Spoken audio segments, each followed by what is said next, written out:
ચાલો વિદ્યાર્થી મિત્રો નમસ્કાર. રસાયણ વિજ્ઞાનમાં ચેપ્ટર 2 પરમાણુનું બંધારણ. તો એમાં ગયા લેક્ચરની અંદર વિદ્યાર્થી મિત્રો આપણે સમજ્યા દ્રવ્યની દ્વૈત વર્તુણક અને હાઇઝનબર્ગનો અનિશ્ચિતતાનો સિદ્ધાંત. હવે આજે આપણે જે સિદ્ધાંત ભણ્યા અને એનું જે આપણે સમીકરણ જોયું delta x into delta P equal to h/4π. તો એના ઉપરથી હવે આપણે ઉદાહરણ દ્વારા આપણે સમજવાનું છે. દાખલાઓ જે છે એના ઉપરથી આપણે હાઇઝનબર્ગ છે તો એના અનિશ્ચિતતાના નિયમનું મહત્ત્વ સમજવાનું છે. તો એ મહત્ત્વની આપણે વાત કરીએ તો હાઇઝનબર્ગ અનિશ્ચિતતા સિદ્ધાંતની એક અગત્યની બાબત એ છે કે ઇલેક્ટ્રોડ અને બીજા સમાન કણોના નિશ્ચિત પથ અથવા પ્રક્ષેપ પથના અસ્તિત્વને નકારી દે છે. તો જો એની અંદર કહેવાનો શું મતલબ છે કે ઇલેક્ટ્રોન અને બીજા સમાન કણો છે એ નિશ્ચિત પથ એટલે ચોક્કસ પથ અથવા પ્રક્ષેપ પથના અસ્તિત્વને છે એ નકારી દે છે. તો હવે એની આપણે વાત કરીએ કે ભાઈ વસ્તુઓ છે તો એ વસ્તુઓના ઉદાહરણ દ્વારા સમજીએ કે વસ્તુઓના પ્રક્ષેપ પથ તેના સ્થાન અને વેગ જુદી જુદી માત્રાઓથી નક્કી કરી શકાય છે. જો આપણે કોઈ ચોક્કસ સમયે પદાર્થનું સ્થાન અને તેનો વેગ જાણતા હોઈએ અને તેના પર તે સમયે લાગુ પડતું બળ જાણતા હોઈએ તો અમુક સમય પછી પદાર્થ ક્યાં હશે તે કહી શકાય. તો વિદ્યાર્થી મિત્રો હવે આનું તમને એક ઉદાહરણ આપું એટલે તમને ખબર પડે કે ભાઈ આપણે કોઈ પણ પદાર્થ હોય એ પદાર્થનો જો આપણે પથ જાણતા હોઈએ અને તેના પર લાગતું બળ જાણતા હોઈએ તો તે પદાર્થ અમુક સમય પછી ક્યાં હશે તો એ આપણે છે જાણી શકાય. ધારો કે હું તમને એમ કહું તમે કાલાવડથી છે એ આપણે રાજકોટ જવું હોય અને એની અંદર આપણે છે એ એમ કહીએ કે ભાઈ એક બાઇક લઈ અને આપણે કાલાવડથી છે એ રાજકોટ જઈએ છીએ. તો તે બાઇક છે એ 50 કિલોમીટર પ્રતિ અવરની ઝડપથી બાઇક ચાલે છે. તો તમે 10 મિનિટ પછી 5 મિનિટ પછી કે 15 મિનિટ પછી તે બાઇક ક્યાં હશે ક્યાં પહોંચી હશે તો એ તમે એનું છે સ્થાન નક્કી કરી શકો. ધારો કે તમે એમ કહો કે 15 મિનિટ પછી બાઇક છે એ નિકાવા પહોંચી હશે પણ તમે એનો વેગ છે એ શું કરતા હોય જાણતા હોય અને તમે એનો પથ છે એ પણ જાણતા હોઈએ તો તમે કહી શકાય. ધારો કે આપણે રાજકોટથી કાલાવડથી રાજકોટ જવું છે તો આપણે રોડ છે એ ચાલીએ તો તમે કહી શકો કે ભાઈ આટલા સમય પછી અહીંયા હશે આટલા સમય પછી અહીંયા હશે. પણ ધારો કે તમે એનો પથ જ ન જાણતા હોય તો આપણે કહી શકાય નહીં. તો એવી જ રીતે કે આથી આપણે છે આપણે તારણ કાઢી શકીએ કાઢી શકીએ કે વસ્તુનું સ્થાન અને તેનો વેગ તેના પ્રક્ષેપ પથ નક્કી કરે છે. વસ્તુનું સ્થાન અને તેના વેગ તેના પ્રક્ષેપ પથ નક્કી કરે છે. તો ઇલેક્ટ્રોન જેવા અપરમાણ્વીય વસ્તુઓ માટે કોઈપણ ક્ષણે ચોકસાઈપૂર્વક તેનું સ્થાન અને વેગ એક સાથે નક્કી કરવા શક્ય છે. તો ઇલેક્ટ્રોન છે એ પ્રક્ષેપ પથ વિશે વાત કરવી પણ શક્ય નથી. હવે એ આપણે ઉદાહરણ દ્વારા સમજીએ કે હાઇઝનબર્ગ છે તો એ હાઇઝનબર્ગે જે ઉદાહરણ આપ્યા એની વાત કરીએ. હાઇઝનબર્ગ અનિશ્ચિતતા સિદ્ધાંતની અસર આપણને સૂક્ષ્મદર્શીય વસ્તુઓ માટે સૂક્ષ્મદર્શીય શબ્દ વાપર્યો છે માઇક્રોસ્કોપિક વસ્તુઓ માટે સાર્થક લાગે પરંતુ સ્થૂળદર્શીય છે એ સ્થૂળદર્શીય વસ્તુઓ માટે તે ન ગણ્ય છે. એટલે શું થશે એની અંદર કે ભાઈ આપણે હાઇઝનબર્ગનો જે અનિશ્ચિતતાનો સિદ્ધાંત છે તો એ અનિશ્ચિતતાનો સિદ્ધાંતની આપણે વાત કરીએ તો હાઇઝનબર્ગનો અનિશ્ચિતતાનો સિદ્ધાંત આપને સૂક્ષ્મદર્શીય વસ્તુઓ સૂક્ષ્મદર્શીય એટલે કે તેના દળ ખૂબ જ ઓછા હોય એવા માટે સાર્થક લાગે, પરંતુ સ્થૂળદર્શીય વસ્તુઓ એટલે કે જેના દળ વધારે હોય તે વસ્તુઓ માટે લાગુ પાડી શકાય નહીં. તો બે આપણે એના ઉદાહરણ લઈએ કે ભાઈ એક સ્થૂળદર્શીય લઈએ અને એક સૂક્ષ્મદર્શીય પદાર્થ લઈએ અને બેની અંદર આપણે છે એ હાઇઝનબર્ગના છે એ દાખલાઓ ગણીએ તો દાખલાઓ ઉપરથી તમને વધારે છે એ વધારે ઉદાહરણો ઉપરથી ખબર પડશે. તો નીચેના ઉદાહરણો પરથી આપણે આ જોઈ શકાશે કે ધારો કે 1 મિલીગ્રામ એટલે કે 10⁻⁶ કિલોગ્રામ દળ ધરાવતી વસ્તુને છે એ અનિશ્ચિતતા લાગુ પાડીએ તો હવે જો આ 10⁻⁶ કિલોગ્રામ છે, આપણે શોધવાનું શું છે, આગળ જે સૂત્ર ભણી ગયા હતા તે જ delta V into delta x equal to h/4π આપણે આ સૂત્ર આપણે આગળ ભણી ગયા છીએ. હવે એની અંદર જે તમને ખબર છે આ એમ એટલે શું થશે, દળ. તો એમ એટલે દળ એટલે તમને ખબર છે 10⁻⁶. તો હવે જો h એટલે પ્લાન્ક ચલાંકની કિંમત મૂકો, 4 × π એટલે 3.14 મૂકો અને તમે જે આન્સર મેળવો ડેલ્ટા વી ઇન્ટુ ડેલ્ટા એક્સનો જે તમે આન્સર મેળવો તે આન્સર તમને કેટલો મળ્યો કે ભાઈ 10⁻28 metre square into second inverse. તો આ જે તમને ગુણાકાર મળ્યો એ કોનો ગુણાકાર મળ્યો કે ભાઈ વેગ અને છે સ્થાનનો જે અનિશ્ચિતતા છે એ ગુણાકાર મળ્યો. કેટલો મળ્યો 10⁻28 મળ્યો. એટલે 10⁻28 છે એ તમને ખબર છે ખૂબ જ છે એ શું કહેવાય, તો એ ખૂબ જ છે એ ઓછો કહેવાય. હવે આપણે એની અંદર સમજીએ તો જુઓ કે ડેલ્ટા વી અને ડેલ્ટા એક્સનું પ્રાપ્ત મૂલ્ય ઘણું જ નાનું હોવાથી આપણે એને શું કહેવાય, ન ગણ્ય છે એટલે અવગણી શકાય. કારણ કે delta V into delta x equal to તો delta V into delta x equal to 10⁻28 એટલે તમને ખબર પડે કે આ મૂલ્ય ઘણું જ છે એ નાનું છે. તો એ ઘણું જ નાનું હોવાથી આપણે એને શું કરી શકાય તો કે અવગણી શકાય છે. આથી કોઈ એમ કહી શકે કે મિલીગ્રામ માપના અથવા તેનાથી ભારે વસ્તુઓ સાથે ગણતા આનુષંગિક ચોકસાઈ ભાગ્યે જ કોઈ સાચા પરિણામની હોઈ શકે. એટલે હવે આપણે જો સૂક્ષ્મદર્શીય પદાર્થની વાત કરીએ તો સૂક્ષ્મદર્શીય કણ જેવા કે ઇલેક્ટ્રોન માટે ડેલ્ટા વી અને ડેલ્ટા એક્સનું મૂલ્ય ઘણું જ મોટું હોય છે. આવી અચોક્કસતા સાચા પરિણામની હોય છે. તો ઉદાહરણ તરીકે લઈએ તો ઇલેક્ટ્રોનનું દળ. તો સૂક્ષ્મદર્શીય પદાર્થની વાત કરીએ, આગળ દાખલો ગણ્યો એ સ્થૂળદર્શીય હતો. તો હવે ઇલેક્ટ્રોનનું દળ તમને ખબર છે કે 9.1 × 10⁻31 કિલોગ્રામ છે. તો હાઇઝનબર્ગની છે અનિશ્ચિતતાના સિદ્ધાંત પ્રમાણે તો હવે અહીંયા આપણે કોની કિંમત મૂકીએ તો ત્યાં આપણે છે ઇલેક્ટ્રોનનું દળ છે, ઇલેક્ટ્રોનનું દળ આપણે મૂકી દઈએ. તો ઇલેક્ટ્રોનના દળની અંદર તમે મૂકશો એટલે તમારો આન્સર ડેલ્ટા વી ઇન્ટુ ડેલ્ટા એક્સ કેટલો આવશે. તો આ સૂત્ર આપણે ભણી ગયા, એમાં કિંમત મૂકી દીધી અહીંયા 9.11 × 10⁻31. તો આન્સર આવ્યો 10⁻⁴ metre square into second square.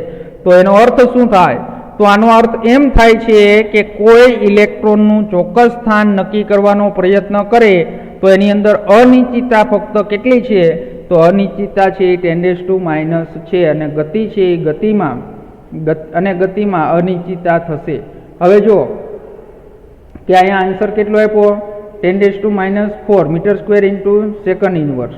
તો એની અંદર એનો ઇલેક્ટ્રોન છે એનું ચોક્કસ સ્થાન નક્કી કરવાનો જો આપણે પ્રયત્ન કરીએ તો અનિશ્ચિતતા ફક્ત છે એ શું આવશે 10⁻⁸ છે. અનિશ્ચિતતા ફક્ત 10⁻⁸ છે અને ગતિમાં છે એ ગતિમાં અનિશ્ચિતતા થશે. હવે એની અંદર તમને એમ કીધું કે ભાઈ 10⁻⁴ તો એ 10⁻⁴ આપણો આવડો આન્સર છે. પછી તમને એમ કીધું છે કે ભાઈ ઇલેક્ટ્રોનનું ચોક્કસ સ્થાન નક્કી કરવાનો પ્રયત્ન કરીએ તો અનિશ્ચિતતા ફક્ત કેટલી છે, તો જો સ્થાનનું મૂલ્ય ડેલ્ટા એક્સ છે. આ સમજવા જેવું, કોકને એમ થાય વિદ્યાર્થીઓને કે અહીંયા સર 10⁻⁴ છે ને અહીંયા કેમ 10⁻8 લખ્યું, પણ આ જો શું છે ડેલ્ટા વી ઇન્ટુ ડેલ્ટા એક્સનો ગુણાકાર છે અને તમને આનો અર્થ એમ આપ્યો છે કે ડેલ્ટા એક્સ ઇક્વલ ટુ શું થાય, તો ડેલ્ટા એક્સ ઇક્વલ ટુ 10⁻8 છે. એટલે કોની અનિશ્ચિતતા કે ભાઈ ઇલેક્ટ્રોનનું ચોક્કસ સ્થાન નક્કી કરવાનો પ્રયત્ન કરીએ તો અનિશ્ચિતતા ફક્ત 10⁻8 છે. તો હવે તમને એમ પૂછે કે ગતિમાં અનિશ્ચિતતા કેટલી થશે, તો એ આપણે શોધીએ તો 10⁻⁴ છે એ બેયનો ગુણાકાર આવ્યો છેદમાં 10⁻8 છે એ સ્થાનમાં. તો ગતિ છે તો ગતિમાં છે એ શું આવશે, અનિશ્ચિતતા, તો ગતિમાં છે એ અનિશ્ચિતતા એટલે ડેલ્ટા વી. તો ડેલ્ટા વી છે એ મળશે તમને 10⁴ મીટર ઇન્ટુ સેકન્ડ ઇનવર્સ. ખબર પડી? હાલો, હવે આ મૂલ્ય છે તો આ મૂલ્ય એટલું મોટું છે કે બોહરની કક્ષા છે નિશ્ચિતમાં ફરતા ઇલેક્ટ્રોનના ચિત્ર વ્યાજબી રહી શકે નહીં. એટલા માટે તેનો અર્થ થાય છે કે ઇલેક્ટ્રોનના સ્થાન અને વેગમાન પરિશુદ્ધ એટલે કે ચોક્કસ નિવેદનોના બદલે આપેલા સ્થાન અને વેગ માટે સંભાવનાને છે એ નિવેદિત કરવા પડે છે. તો આવું જ છે એ પરમાણુ ક્વોન્ટમ યાંત્રિક શાસ્ત્ર નમૂનામાં બને છે.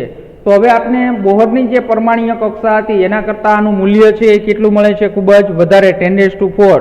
એટલે હવે આપણે છે શું કરવું હોય? ઇલેક્ટ્રોનમાં છે એની અંદર આપણે એનું સ્થાન અને વેગ નક્કી કરવા હોય તો એ વેગ કેવા નક્કી કરી શકાય? ચોક્કસ ન કરી શકાય, પણ આપણે છે એ સંભાવના છે એ સંભાવનાને નિવેદિત કરવી પડે. અને આવું જ છે એ કોની અંદર? તો આવું જ છે એ પરમાણુના ક્વોન્ટમ યાંત્રિક શાસ્ત્ર નમૂનાની અંદર થશે. હાલો, તો આપણે આ જોયું હાઇઝનબર્ગની અંદર અનિશ્ચિતતાનો છે એ અનિશ્ચિતતાનું મહત્વ સમજ્યા. હવે એના ઉપરથી જે આપણે દાખલાઓ છે તો 2 દાખલાઓ જોઈ લઈએ. કે કોયડો 2.15 સૂક્ષ્મદર્શક યંત્રનો ઉપયોગ કરીને યોગ્ય ફોટોનથી પરમાણુમાં ઇલેક્ટ્રોનનું સ્થાન. તો ઇલેક્ટ્રોનનું સ્થાન શું આપ્યું છે? પરમાણુમાં ઇલેક્ટ્રોનનું સ્થાન 0.1 એંગસ્ટ્રોમ અંતરમાં જાણવા માટે કરવામાં આવેલ છે. તો તેની ગતિના માપનમાં ગતિ શોધવાનું કીધું છે. કેટલી અનિશ્ચિતતા રહેલી છે એ શોધવાનું છે. તો આપણે સૂત્ર ભણી ગયા ΔX × ΔP h/4π. પણ આપણે અહીંયા પીની કિંમત મૂકી દીધી એટલે શું થઈ ગયું? ΔX × m∆v h/4π. તો એની અંદર ΔV છે તો ΔV ને આપણે શોધવાનું છે. અહીંયા ગતિના છે એ માપનમાં અનિશ્ચિતતા એટલે ΔV ને સૂત્રનો કરતા બનાવ્યો એટલે શું થયું? h/4π ΔXm. તો હવે કિંમત મૂકી દો.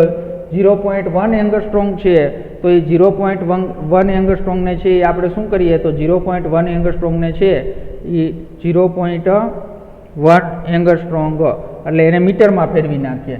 હાલો, તો કિંમત જો એચની તો ખબર જ છે, પ્લાન્ક અચળાંક, પછી 4π એટલે 4 × 3.14 ΔX એટલે 0.1 × 10⁻10 મીટર અને ઇલેક્ટ્રોનનું દળ ફોટોન એટલે 9.11 × 10⁻31. તો આપણે આન્સર શું મળશે? 0.579 × 10⁻7 મીટર ઇન્ટુ સેકન્ડ ઇનવર્સ. અને એની અંદર છે એ આપણે પોઈન્ટ વૈજ્ઞાનિક સંકેત પદ્ધતિમાં ફેરવી નાખીએ એટલે 5 પોઈન્ટ છે એ 79 × 10⁻6 મીટર સેકન્ડ ઇનવર્સ. એટલે ΔV આન્સર આપણે આવ્યો. ΔV એટલે શું થાય? તો ગતિમાં છે એ અનિશ્ચિતતા. સમજણ પડી? હાલો, હવે આપણે એના પછીનો જે દાખલો છે તો તે કોયડાની વાત કરીએ. તો તે કોયડાની અંદર છે એ કોયડો આપેલો છે, આપણે એક દડો આપેલો છે. તો એની અંદર એક ગોલ્ફના દડાનું દળ 40 ગ્રામ છે અને તેનો વેગ છે એ 45 મીટર ઇન્ટુ સેકન્ડ ઇનવર્સ છે. જો વેગ છે એની અંદર એમ કીધું છે 2% ચોકસાઈથી માપી શકાય તો સ્થાનમાં અનિશ્ચિતતા ગણો. એટલે 2% આપ્યો તમને, વેગ તો આપ્યો છે 45 મીટર ઇન્ટુ સેકન્ડ, સીધી કિંમત નહીં મૂકી દેતા હો. એની અંદર અનિશ્ચિતતા કેટલી કીધી છે? 2%. તો 45 તમારે શું કરવા જોશે? 2% કાઢશો તો એ તમારો વેગ મળશે. તો વેગમાં અનિશ્ચિતતા કેટલી છે? 2% છે. તો એની અંદર છે 45 × 2 ભાગ્યા 100 એટલે 0.9 મીટર ઇન્ટુ સેકન્ડ ઇનવર્સ. એટલે એ આપણે આગળ સમીકરણ ભણી ગયા એમાં મૂકી દો કિંમત કે ΔX ને સૂત્રનો કરતા બનાવ્યો તો h/4π × ΔX/m. તો અહીંયા છે એ તમે કિંમત મૂકી દીધી એટલે તમને ΔX છે એ ખબર પડી કે ભાઈ ΔX છે એ કેટલો મળ્યો? 1.46 × 10⁻33. હવે જો જ 10⁻33 મીટર મેળવું. સ્થાનમાં અનિશ્ચિતતા, તો સ્થાનમાં અનિશ્ચિતતા છે તો એ તમને ખબર પડી કે આ મૂલ્ય કોઈ નમૂનારૂપ પરમાણ્વીય કેન્દ્રના વ્યાસ કરતાં લગભગ 10⁸ ગણું નાનું છે. તો આગળ દર્શાવ્યું તેમ મોટા કણો માટે અનિશ્ચિતતા સિદ્ધાંત માપનની પરિશુદ્ધતામાં કોઈ અર્થપૂર્ણ સીમા છે સ્થાપતો નથી. એટલે આપણે આગળ જે અનિશ્ચિતતાનો હાઇઝનબર્ગનો અનિશ્ચિતતાનો સિદ્ધાંત ભણ્યા તો તે સિદ્ધાંત છે, તો તે સિદ્ધાંતની આપણે વાત કરી. તો તે સિદ્ધાંત છે એ કોના માટે? તો કે ભાઈ તે છે સૂક્ષ્મ કણો માટે જ છે સાર્થક ગણાય. એટલે એની અંદર છે મોટા કણો માટે છે મોટા કણો માટે અનિશ્ચિતતા સિદ્ધાંત માપનની પરિશુદ્ધતામાં કોઈ અર્થપૂર્ણ છે એ સીમા છે એ સીમા સ્થાપતો નથી. હાલો, ત્યાર પછી બોહરની તો ચાલો વિદ્યાર્થી મિત્રો, હવે આપણે વાત કરીએ બોહરના નમૂનાની નિષ્ફળતાના કારણો. તો એની અંદર તમને આપણે આગળ વાત કરી તો હવે તમને તરત જ છે એ ખબર પડી જાય કે ભાઈ બોહર છે તો એ બોહરના નમૂનાની નિષ્ફળતાના કારણો શું હોઈ શકે. તો એની અંદર હવે કોઈ પણ વ્યક્તિ બોહરના નમૂનાની નિષ્ફળતાના કારણો સમજી શકે છે કે બોહરના નમૂનામાં છે ઇલેક્ટ્રોન ભાર ધરાવતો કણ છે. એટલે આપણો જે ઇલેક્ટ્રોન છે એ ભાર ધરાવતો કણ છે અને કેન્દ્રની આસપાસ નિશ્ચિત કક્ષાઓમાં ફરતો સ્વીકારવામાં આવેલો, પણ બોહરના નમૂનામાં તરંગ પ્રકૃતિને ગણતરીમાં લીધેલ નથી. એટલે બોહરના નમૂનાની અંદર જે આપણે વાત કરી કે ભાઈ ઇલેક્ટ્રોન છે તો ઇલેક્ટ્રોનની તરંગ પ્રકૃતિ અને કણ પ્રકૃતિ એમ બંને પ્રકૃતિ હોવી જોઈએ, પણ બોહરના નમૂનાની અંદર છે એ તરંગ પ્રકૃતિ છે તો તરંગ પ્રકૃતિને ગણતરીમાં લીધેલ નથી. બીજું કે ભાઈ કક્ષાઓને છે નિશ્ચિત પથ ગણવામાં આવેલી, પરંતુ આવી રીતે જે કક્ષાઓ છે એ કક્ષાઓને નિશ્ચિત ત્યારે જ કહી શકાય છે કે ભાઈ ઇલેક્ટ્રોનનું સ્થાન અને એના વેગ બંને છે ચોકસાઈપૂર્વક એક જ સમયે જાણતા હોઈએ તો. જો આપને બધાને ખબર છે એમ તો એની અંદર તમને બધાને સમજાવ્યું હતું કે ભાઈ આ કોઈ પણ છે એ શું છે, પરમાણુ છે.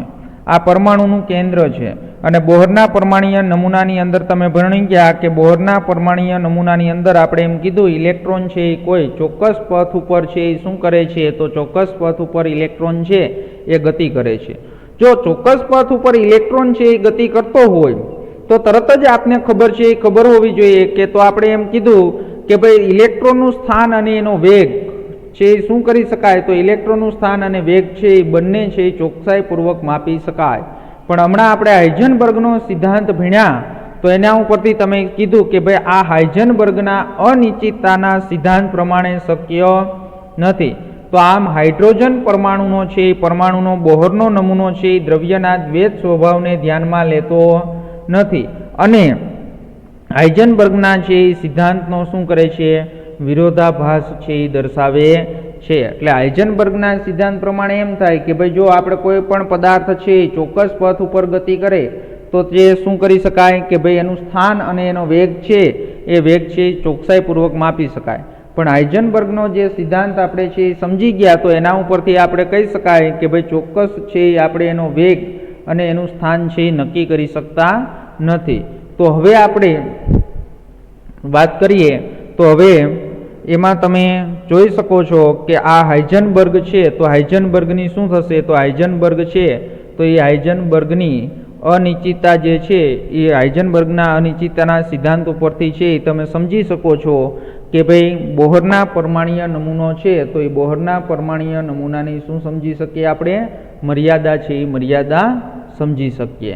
હાલો, તો બોહરના નમૂનામાં છે એ નમૂનામાં રહેલી આ સહજ નબળાઈના કારણે છે બોહરના નમૂનાને છે બીજા પરમાણુઓ માટે લાગુ પાડવાનો કોઈ અર્થ નથી. તો એ બધાને ખબર છે કે આપણે બોહરનો પરમાણ્વીય નમૂનો ભણ્યા તો એ હાઇડ્રોજન અથવા હાઇડ્રોજન જેવા શું થશે, આયનો માટે જ લાગુ પાડી શકાય છે.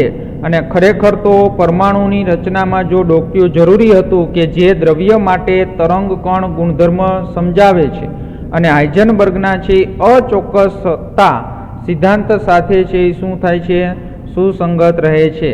તો એ હાઇઝનબર્ગના છે એ સિદ્ધાંતની સાથે કોણ કે ભાઈ ક્વોન્ટમ, તો ક્વોન્ટમ યંત્રશાસ્ત્રના છે એ આગમન સાથે છે આ શક્ય બન્યું છે.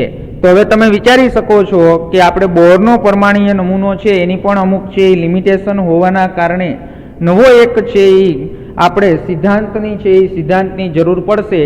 તો એ કયો સિદ્ધાંત છે, તો એ આપણે પરમાણુ છે તો એ પરમાણુનો છે એ શું થશે, ક્વોન્ટમ છે એ ક્વોન્ટમ યંત્રશાસ્ત્ર છે એ સિદ્ધાંતો હવે આપણે છે એ શું કરવાનો છે, અભ્યાસ કરવાનો છે.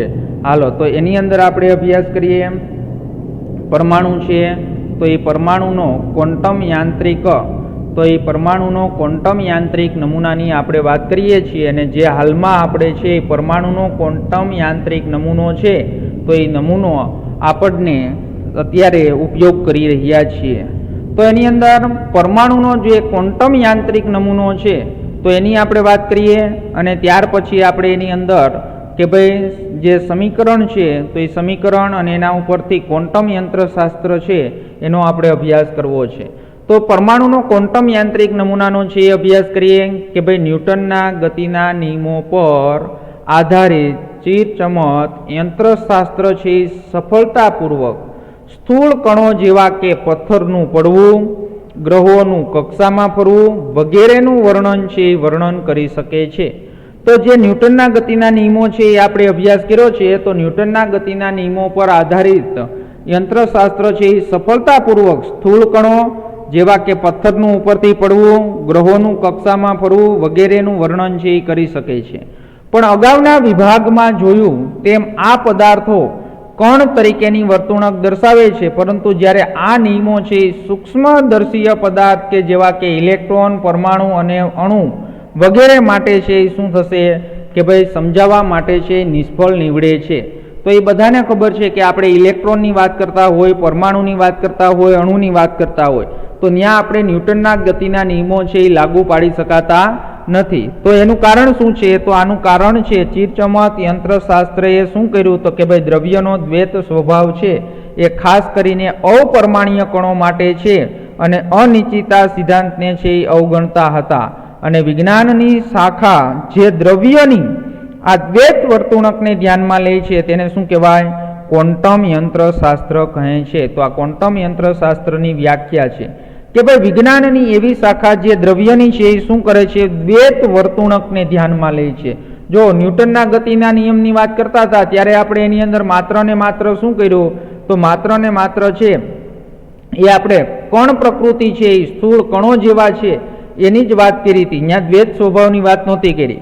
પણ વિજ્ઞાનની એક એવી શાખા છે જે દ્વૈત વર્તણૂક દ્રવ્યની છે એ દ્રવ્યની દ્વૈત વર્તણૂકને ધ્યાનમાં લે છે. દ્વૈત વર્તણૂક એટલે આપણે આગળ સમજી ગયા છે, ખબર છે ને કે ભાઈ દ્રવ્ય છે એ શું કરે છે? તો દ્રવ્ય છે એ તરંગ પ્રકૃતિ અને કણ પ્રકૃતિ એમ બંને તરીકે વર્તે છે. અને તેને છે એ અભ્યાસ કરતી જે શાખા છે એને કોના તરીકે ઓળખાય છે? તો એને ક્વોન્ટમ યંત્રશાસ્ત્ર તરીકે ઓળખાય છે. અને ક્વોન્ટમ યંત્રશાસ્ત્ર છે એ સૈદ્ધાંતિક વિજ્ઞાન છે. કેવું વિજ્ઞાન છે? સૈદ્ધાંતિક વિજ્ઞાન છે. અને જે સૂક્ષ્મદર્શીય છે એ સૂક્ષ્મદર્શીય, તો એ સૂક્ષ્મદર્શીય ક્વોન્ટમ યાંત્રિક શાસ્ત્ર છે એ સૂક્ષ્મદર્શીય પદાર્થો, તો એ સૂક્ષ્મદર્શીય પદાર્થો છે એ પદાર્થો જેમને બંને કણ તરીકે અને તરંગ પ્રકૃતિ છે એ તરંગ પ્રકૃતિ સ્વરૂપે અવલોકી શકાય છે. તો એની અંદર તમને છે કે ભાઈ પદાર્થો જેમને છે બંને કણ તરીકે અને તરંગ તરીકે છે એ અવલોકી શકાય તેવા ગુણધર્મ ધરાવે છે અને તેનો અભ્યાસ છે. તે આ કણો વેગના જે નિયમો પાળે છે તેને નિર્દેશિત કરે છે કે જ્યારે ક્વોન્ટમ યંત્રશાસ્ત્ર સ્થૂળદર્શીય પદાર્થો જેમના માટે તરંગ જેવા ગુણધર્મ છે એ ન ગણ્ય છે લાગુ પાડવામાં આવે છે ત્યારે ચીરચમત યંત્રશાસ્ત્ર છે એ લાગુ પાડવાથી મળતા પરિણામો જેવા જ છે. તો હવે આપણે જે આ ક્વોન્ટમ યંત્રશાસ્ત્રનો જે નમૂનો છે તો એ નમૂનાનો આપણે અભ્યાસ કરીએ એટલે તમને છે એ ખબર પડે.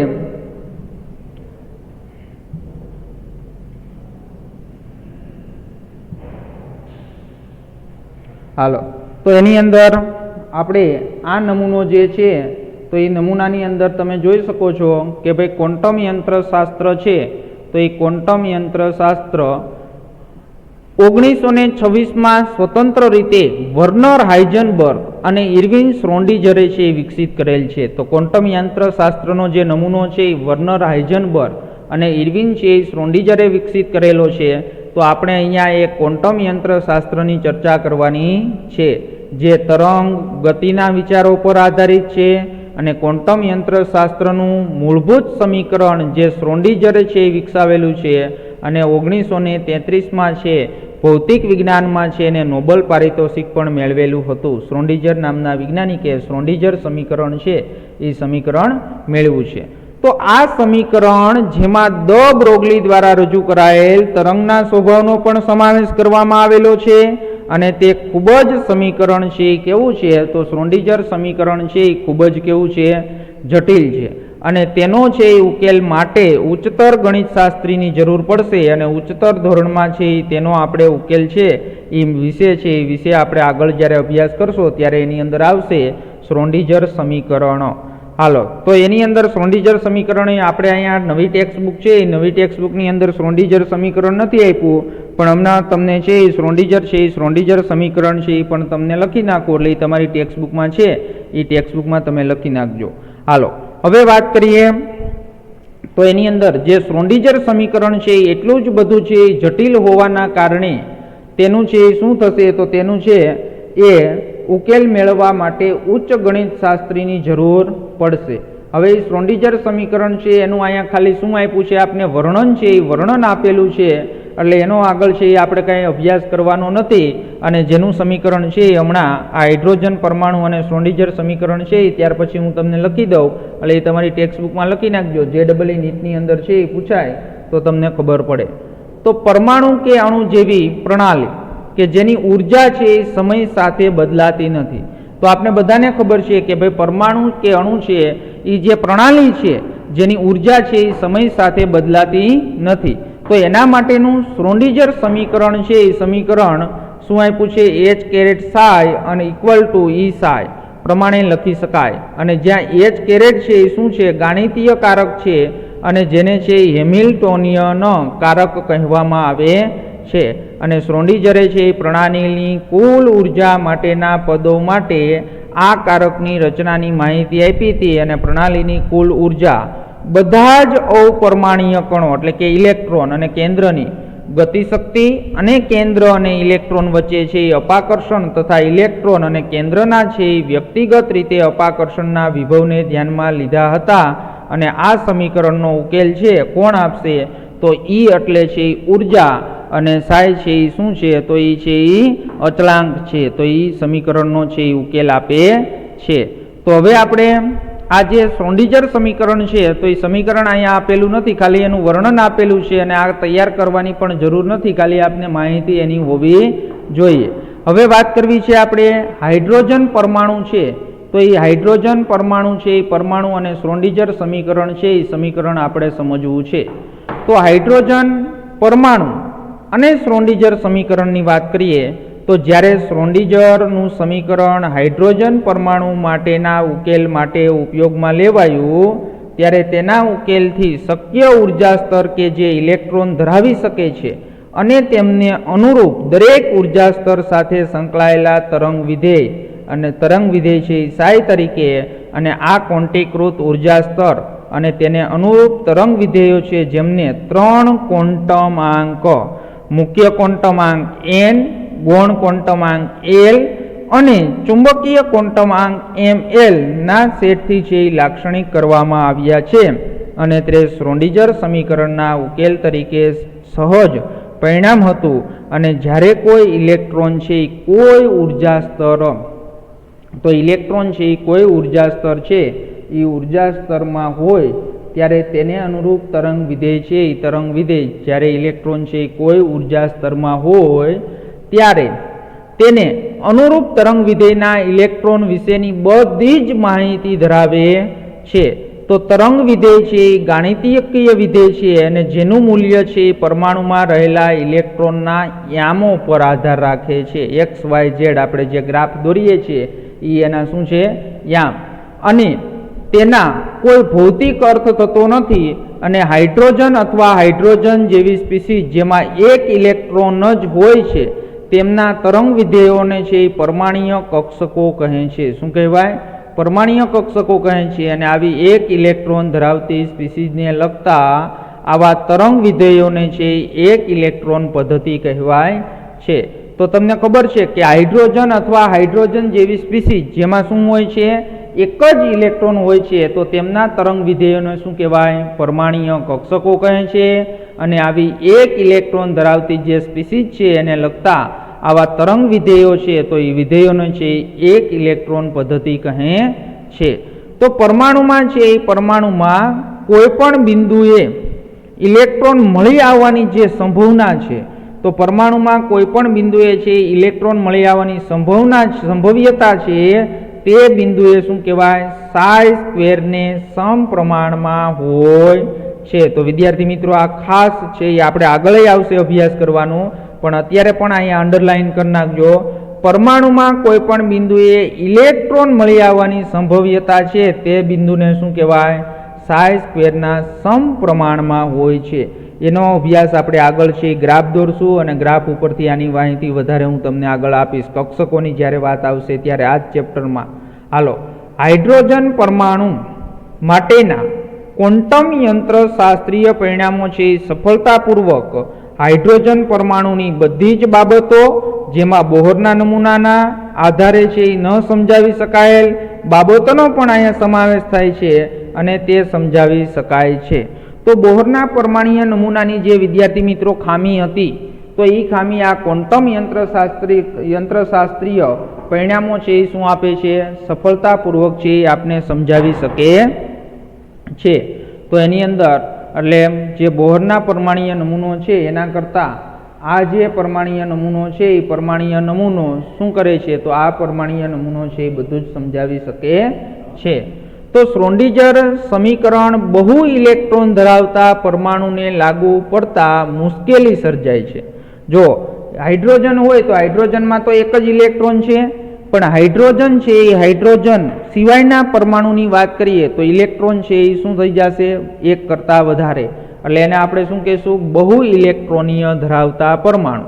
તો બહુ ઇલેક્ટ્રોનીય ધરાવતા પરમાણુને લાગુ પાડતા મુશ્કેલી સર્જાય છે, અને શ્રોડિંજર સમીકરણનો બહુ ઇલેક્ટ્રોન પરમાણુ માટે ચોકસાઈપૂર્વક ઉકેલ લાવી શકાતો નથી. તો આ મુશ્કેલીઓનું નિરાકરણ આશર પડતી એટલે એપ્રોક્સિમેટ પદ્ધતિઓ વડે લાવી શકાય છે. તો એ કોના વડે? જો એક બાજુ તો એમ કહીએ છીએ કે આપણે કે ભાઈ શ્રોડિંજર સમીકરણ છે અથવા તો ક્વોન્ટમ યંત્રશાસ્ત્રીય છે એ આપણે બધા માટે લાગુ પાડી શકાય. વળી પાછું અહીંયા એમ કીધું કે ભાઈ બહુ ઇલેક્ટ્રોનીય પરમાણુ માટે ચોકસાઈપૂર્વક ઉકેલ લાવી શકાતો નથી. પણ આ જે ઉકેલ છે એનું નિરાકરણ કરવા માટે આપણે આધુનિક કોમ્પ્યુટરની મદદથી કરેલી ગણતરીઓ દર્શાવે છે કે હાઇડ્રોજન સિવાયના પરમાણુની કક્ષકો અગાઉ ચર્ચા કરેલ હાઇડ્રોજનની કક્ષકોથી ખાસ કોઈ મૂલજ રીતે અલગ પડતી નથી. એટલે હાઇડ્રોજનમાં જે કક્ષાઓ છે તો એ હાઇડ્રોજન સિવાયના જે પરમાણુ છે એની પણ કક્ષકો છે એ કક્ષકો છે એ અલગ હાઇડ્રોજનની કક્ષકોથી અલગ પડતી નથી. પણ શું થશે ખાલી કે ભાઈ મુખ્ય તફાવત વધતા જતા કેન્દ્રીય ભારને લીધે છે, અને આના કારણે બધી જ કક્ષકો કંઈક અંશે છે એ શું થાય છે? સંકોચાય છે. એટલે વધતો જતો કેન્દ્રીય વીજભાર એટલે શું થાય? તો એ વધતો જતો કેન્દ્રીય વીજભાર એટલે તમને ખબર હોવી જોઈએ કે ભાઈ પરમાણુ હોય તો પરમાણુનું જે કેન્દ્ર છે તો કેન્દ્રમાં જે વીજભાર હોય એને શું કહેવાય? કેન્દ્રીય વીજભાર. હવે જે કેન્દ્રીય વીજભાર છે એ શું થશે? તો એ બધાને ખબર છે કે જેમ જેમ હાઇડ્રોજન પછી helium, lithium, beryllium, boron, carbon, nitrogen જેમ જેમ તમે આગળ વધતા જશો તેમ તેમ શું થતું જશે? તો કે ભાઈ તેમ તેમ છે એનો કેન્દ્રીય વીજભાર વધતો જાય. તો કેન્દ્રીય વીજભાર વધવાના કારણે શું થાય? તો કેન્દ્રીય વીજભાર વધવાના કારણે તેની જે કક્ષકો છે તો એ કક્ષકો કંઈક અંશે શું થશે? સંકોચાય છે. અને જે આગળ ઉપર છે એ જોશો તો આગળ આપણે જે આ પેટા વિભાગના જે ટોપિકો ભણવાના છે એમાં આવશે તો હાઇડ્રોજન અથવા હાઇડ્રોજન જેવી સ્પીસીઝ માટેની કક્ષકો જેમની ઉર્જા માત્ર ક્વોન્ટમાંક n પર આધાર રાખે છે, અને તેના બદલે જો બહુ ઇલેક્ટ્રોન ધરાવતા પરમાણુઓમાં કક્ષકોની ઉર્જા n અને l ક્વોન્ટમાંક ઉપર આધાર રાખે છે. તો વિદ્યાર્થી મિત્રો, નીટની અંદર આ ટોપિક ખૂબ જ અગત્યનો, આ જે મેં તમને છે એ વાત કરું છું એ ખૂબ જ અગત્યનું છે કે જો હાઇડ્રોજન તમને પૂછે MCQની અંદર હાઇડ્રોજન જેવી સ્પીસીઝ માટેની જે કક્ષકો છે તો એ કક્ષકો કયા ક્વોન્ટમાંક ઉપર આધાર રાખશે? તો એ કયા કક્ષકો ક્વોન્ટમાંક ઉપર? મુખ્ય ક્વોન્ટમાંક n ઉપર આધાર રાખશે. પછી હાઇડ્રોજન કરતાં અથવા તો બહુ ઇલેક્ટ્રોનીય ધરાવતા છે એ બહુ ઇલેક્ટ્રોનીય ધરાવતા જે પરમાણુ છે તો એની અંદર ખાસ MCQની અંદર આ વસ્તુ સમજવાની છે. હાઇડ્રોજન અથવા હાઇડ્રોજન જેવી સ્પીસીઝ હોય તો તેની કક્ષકોની જે ઉર્જા છે એ માત્ર n ઉપર આધાર રાખે. પણ બહુ ઇલેક્ટ્રોનીય હોય, શું હોય? બહુ ઇલેક્ટ્રોનીય. તો બહુ ઇલેક્ટ્રોનીય હોય તો એની ઉર્જા છે એ કોના ઉપર આધાર રાખે? તો એન અને એલ બંને ઉપર આધાર રાખશે. તો આ સમજવાનું છે. અત્યારે ખાલી અહીંયા આવ્યું એટલે વાત કરું છું. આગળના ટોપિકની અંદર, આગળના લેક્ચરની અંદર છે એ આપણે શું કરશું? તો આગળના લેક્ચરની અંદર છે એ આપણે સમજશું કે ભાઈ કેવી રીતે એન અને એલ ઉપર આધાર રાખે છે. તો એની આપણે છે એ વાત કરશું. હવે આપણે વાત કરતા હતા શ્રોડિંજર છે એ શ્રોડિંજર સમીકરણની. તો શ્રોડિંજર સમીકરણ છે એ સમીકરણ આપણે લખીએ. ચાલો, તો શ્રોડિંજર સમીકરણની વાત કરીએ તો ડી સ્ક્વેર શ્રોડિંજર સમીકરણ. તો શ્રોડિંજર સમીકરણની આપણે વાત કરીએ તો D square psi upon D X square plus D square psi છેદમાં D square Y square plus D square psi છેદમાં D square Z square plus 8 pi square M upon H square E minus V into psi equal to 0. હાલ જો આ સમીકરણ છે એ સમીકરણ તમારે શું કરવાનું છે? તો આ સમીકરણ તમારી ટેક્સ્ટબુકની અંદર લખી નાખવાનું છે. તો આ જે સમીકરણ છે એ સમીકરણને કોના તરીકે ઓળખાય છે? તો આ સમીકરણ છે એ સમીકરણને શ્રોડિંજર સમીકરણ તરીકે ઓળખાય છે. આનો ઉકેલ આપણે નથી મેળવવાનો હો ભાઈ. જો આ સાય છે એ પણ શું છે? કોન્સ્ટન્ટ. ડી છે એ પણ કોન્સ્ટન્ટ છે. પણ જો અહીંયા એક્સ વાય અને ઝેડ હમણાં મેં વાત કરી હતી ને કે ભાઈ શ્રોડિંજર સમીકરણ છે એના ઉપરથી આપણે ઇલેક્ટ્રોનની છે એ સંપૂર્ણ માહિતી મળી શકે. પણ આ જે મૂલ્યો છે એ કોના છે? તો એક્સ વાય અને ઝેડ છે એ આમ છે. જે આપણે ગ્રાફ દોરીએ તો એની અંદર એક્સ વાય ઝેડ છે એ આમ છે. પછી જો 8 પાઈ સ્ક્વેર એમ એટલે ઇલેક્ટ્રોનનું દળ છે, એચ એટલે પ્લાન્ક અચળાંક છે, ઈ એટલે એની ઉર્જા છે અને માઇનસ વી એટલે એની ગતિજ ઉર્જા છે equal to psi equal to 0. તો આ સમીકરણ છે એ સમીકરણને તમારે છે કોઈ આ સમીકરણ છે એ સમીકરણનું તમારે છે એ કાંઈ તારવવાનું નથી અને કાંઈ છે એ તમારે કરવાનું નથી. પણ માત્ર ને માત્ર આ સમીકરણ છે એ તમને આવડવું જોઈએ.